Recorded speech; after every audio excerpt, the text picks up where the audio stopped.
it's Deborah from Print Media Center here at DSCU in Dublin. Here with the fabulous Inkjet evangelist for HP, Pat McGrew, MEDP, CMP. And we love doing show and tell with Pat McGrew. Yeah. And today you have new samples, new substrates, and new technologies to talk about. So very excited. All to you now. Yeah. So we've been talking a little bit over the last few months about our HDNA. This is our high definition nozzle architecture. And we've been able to talk about it, and we've been sort of holding up pictures of what it will look like. But finally here at DSCOOP, what I get to do is actually bring the samples out and show them to people, which is really cool. So what we're doing here is letting people see the differences. So we've got this really great Vogue lady, and this is right off of Getty Images. And Deborah would be the first to tell you it's not been retouched, it's not been color managed, it is right off the Getty piece, right off the Getty website. And so what we did is we printed it on one of our existing presses, but now we actually have a press configured also with the new heads. So now we have our HDNA samples, our high definition nozzle architecture samples. So what we've done is we've got this little logo up here. So anytime we create a new print sample that's using the new technology, we're going to go ahead and we're going to use this symbol so that you can tell. And really, the thing is that here on a camera, you're not going to be able to tell the difference because, I mean, after all, it's on a camera.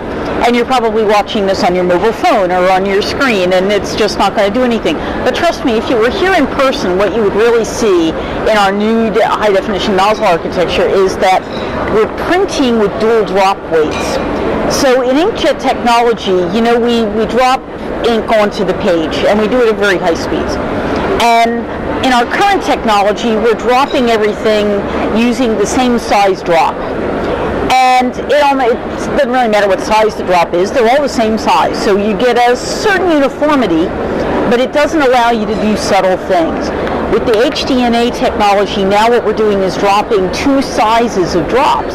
And that means that we can introduce new subtleties. So it means that when you start looking at eyebrows and the fineness of the hair and facial features and, you know, how your cheek blends, and all the women will get the blending of the makeup thing. So all of those things all of a sudden get really well resolved when we print with the HDNA print heads.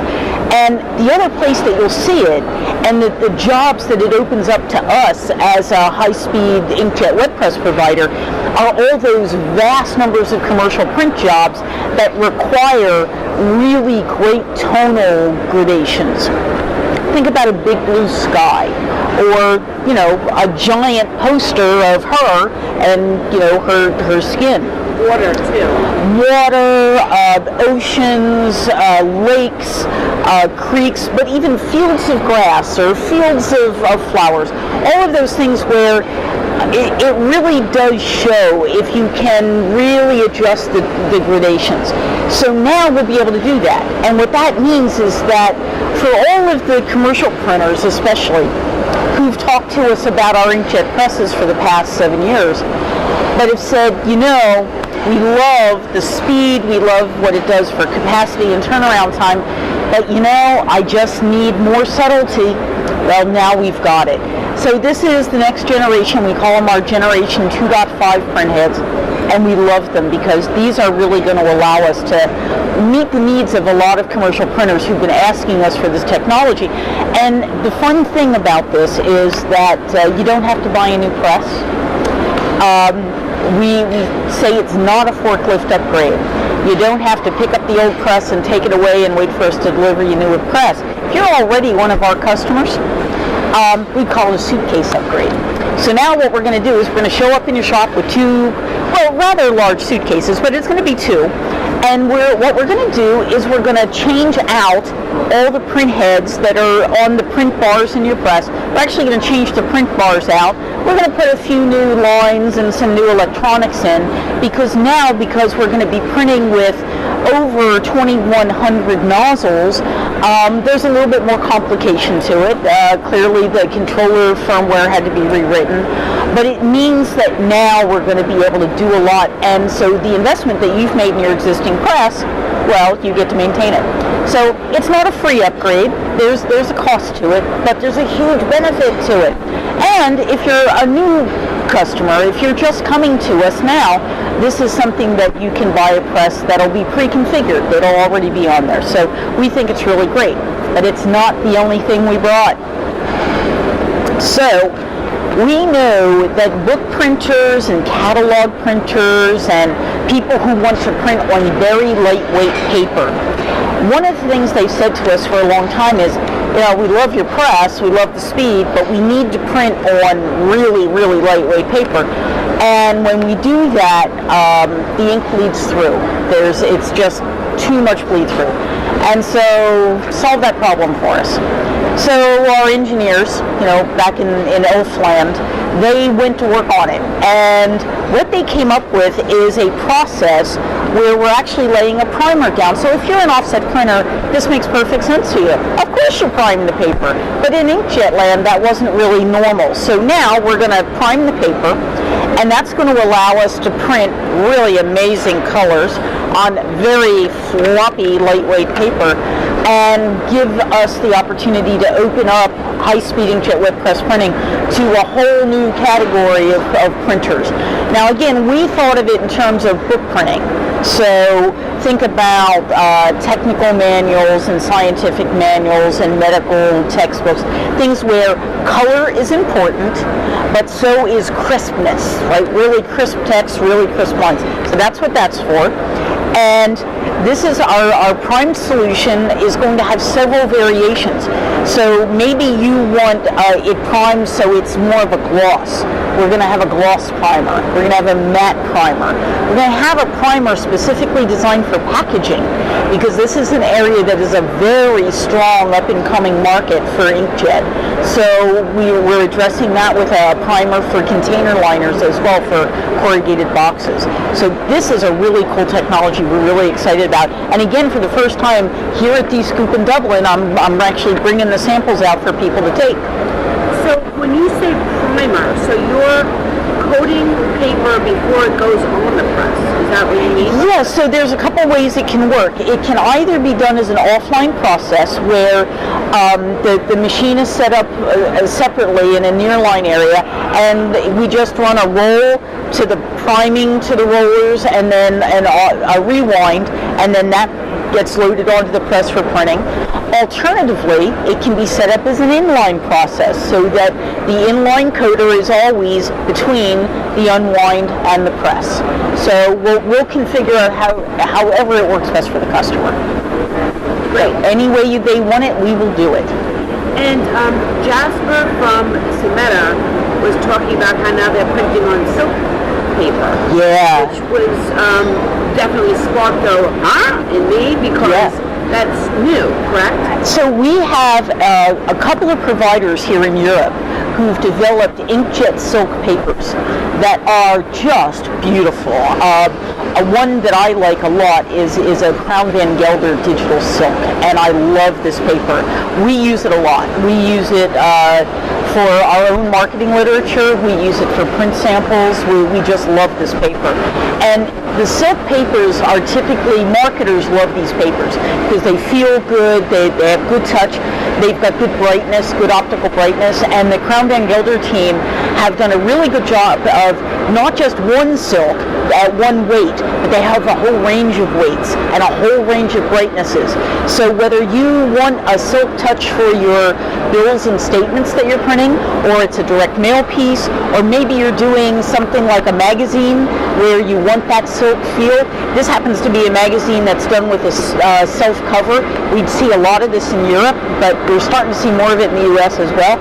So the silk papers do really nicely for this. So we're really very, very pleased with this. What has happened over the last 10 years is that the paper manufacturers who manufacture for inkjet are no longer a tiny little group of boutique providers. Now it's the big guys who have really come into the market. So in addition to the companies like Ziegler, who have just been in this market and supported the market for a long time, and Crown Van Gelder, who supports it really well, now the Arctics and the UPMs and the the whole range of Appleton Company, Appleton Utopia type papers. There are inkjet papers in all of these spaces. But remember, now, because of both the priming solution that we have, but also our bonding agent technology, we can print on just about any offset paper too. So whether it's a gloss stock or it's a matte stock, uncoated or coated, wherever you are in that matrix, we've got a solution for you with some either a pure paper offering or with a preparation offering that'll help get you where you want to go. What is the most common question you're asked about HP's inkjet technology? We get a range of questions that are sort of on the art side and a range of questions that are on the science side. On the science side, it usually has to do with, can I really get the colors that I want when I print on an inkjet press? Can I really get the look and the feel that my offset customers are used to or my toner customers are used to? And what we always tell people is that inkjet is its own technology. And you can print a piece on offset, print it on a toner-based machine, and print it on an inkjet. They will not look identical, but they will be very sellable. So if you look at the value proposition of printing with inkjet, it's a pretty massive one when you look at our speed and the print quality we can get. So a lot of the questions tend to revolve around, can I get what I want? And my answer is, with a little asterisk, your mileage may vary. Yes, you can. On the art side, it's a very related question, can I get the colors I want? But when you look at it with a brand owner's eye, those questions tend to be around, what are my options for paper? What are my options for finishing? What are my constraints? And as we were just discussing, the constraints are pretty minor these days. If you can dream it, we can probably find a way to get you to do it. Finishing is a differentiator for inkjet. Right? Almost any finishing you can think of that you've ever done with offset, or you've ever done with an indigo, or you've ever done with a Cytec, we can probably work with that too. So now I don't have to say the only thing you can do is sheet it. Now I don't have to say the only thing you can do is staple bind it. Now if you want a sewn book block, I've got the great folks at Mechanotechnica who are happy to get you there. You want to do newspapers and you want to do gathering and inserting, I take you to my friends at Hunkler, and away you go. Or my friends at Man Roland, and away you go. So I've got finishing options. You want to die cut and kiss cut? I've got MBO solutions that'll do that and give you pretty much the ability to do that great Trish Witkowski origami. We can do that too. So art and science, I think, are the two things. It's color and it's how do I make what I want. Yesterday at JetCom, David Murphy showed a graph which basically showed that there's been a decline in offset, but not because of the technology, just because printing volumes have declined. Right. But in the same span of time, the adaptation for inkjet has practically doubled. Yeah. What do you think is the biggest driving factor in that growth? It is mostly net new print jobs. That it's not a conversion of jobs from offset to digital, although there is definitely a market there, and there's definitely a robust market in doing that.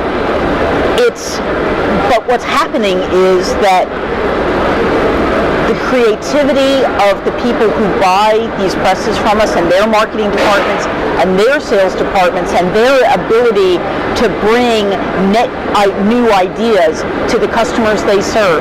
So now, if you look at a relationship between a print service provider and maybe a grocery chain, maybe all I did before was print your grocery flyers, right? And that's all I did for you. You delivered a file, I printed it, they got out the door. It's lovely, but I'm not really adding a lot of value. So now I have an inkjet web press, and now I don't have to worry about plate changes anymore.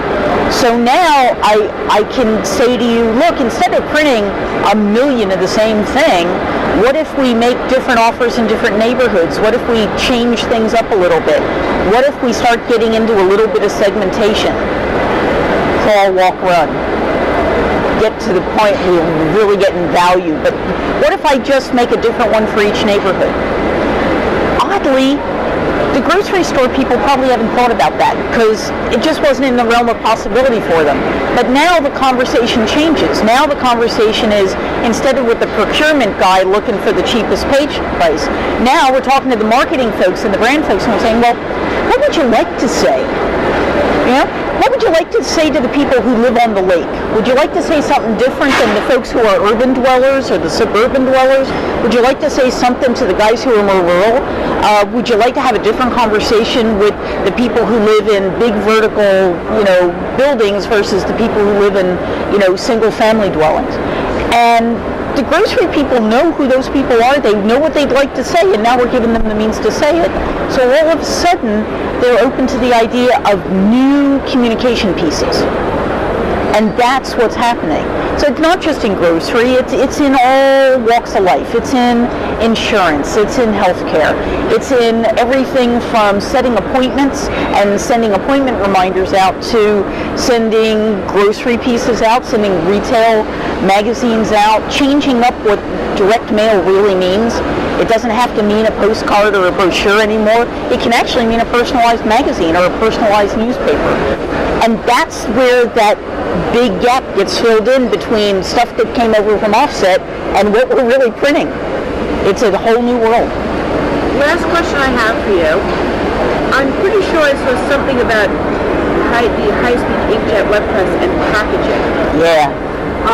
Can you talk a little bit about that and then let everybody know how they can get in touch and find out more information? So packaging is this area that everybody just falls in love with it. It's sort of the holy grail because it's the piece of printing we know will never go away.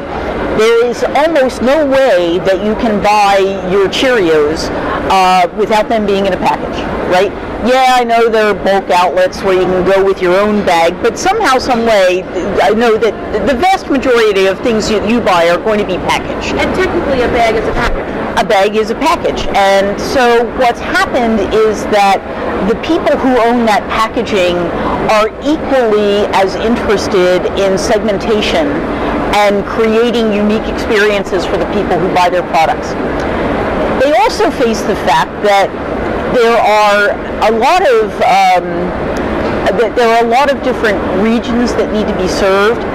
Every country has their own requirements for what has to be on the package. In some countries, that might vary by province. What kind of information do you have to provide about power consumption and recyclability and percentage of recycled parts? And sometimes the specific wording changes, right, country to country, region to region. And so if you're doing all that with offset printing, it's all plate changes. I mean, all that stuff is plate changes. And it can get pretty expensive to support what you have to do legally.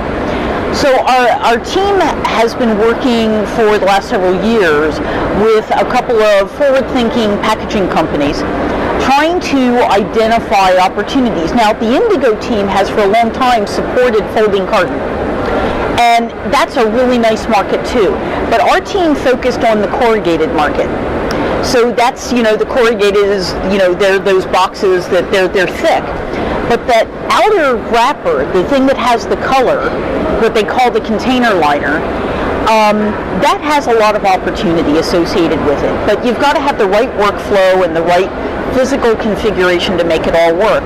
So our team created a version of our inkjet web press that's a simplex press. We call it a one-hump press. And so we print the container liner, and it's a very specific kind of paper. It's that craft paper kind of. So we prime it with our packaging primer solution. We print it. Typically, we overcoat it on the back side, right, for durability and all the things that happen to boxes. And then those rolls get fed into a corrugating machine. So the corrugating machine then takes the liner, and it has another roll that forms the up and down stuff, and then a backer, and it brings that all together and forms big sheets of what become the boxes. It is an amazing process to look at. It is, these machines are giant. They're building size. We have a customer, the first customer we went public with is in the Czech Republic. Lovely company called Oboli Morava. And they print the boxes for TVs and monitors, right?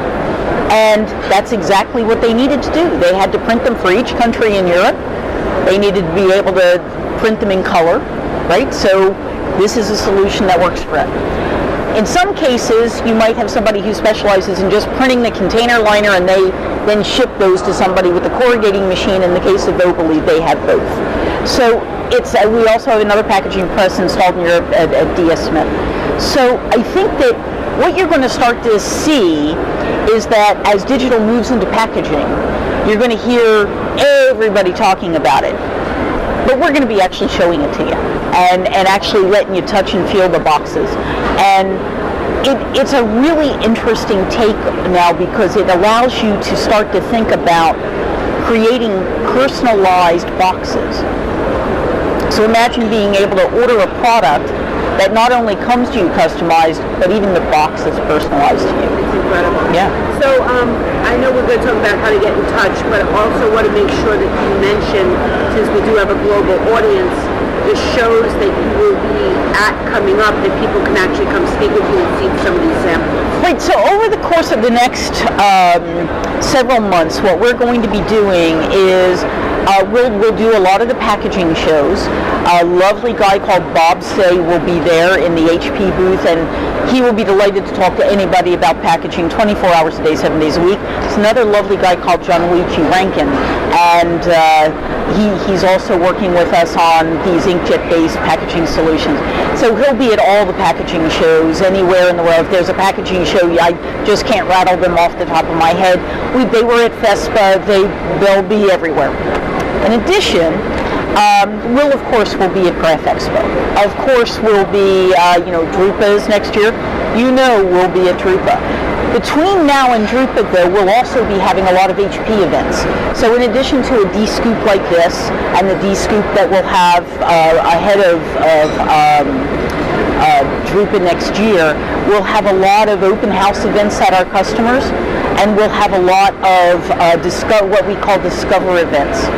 So the best thing to do is go to hp.com/go/inkjetwebpress, and that's where you'll be able to find all the places we'll be, and there's contact me there. Always you can go there, but if you want to just reach out and get some fast help, McGrew at hp.com, I'm always happy to help. And the at HP Graphic Arts is the correct... At HP Graphic Arts is the correct Twitter handle for our part of this vast HP business. Perfect. Thank you so much, as always. You are absolutely amazing, inspiring. The customers love you. The exhibitors love you. The other exhibitors are over here every 5 minutes saying, oh my God, it's Pat McGrew. Inspiration. This is still the coolest stuff. Thank you so much for inviting me to join you here. It's good stuff.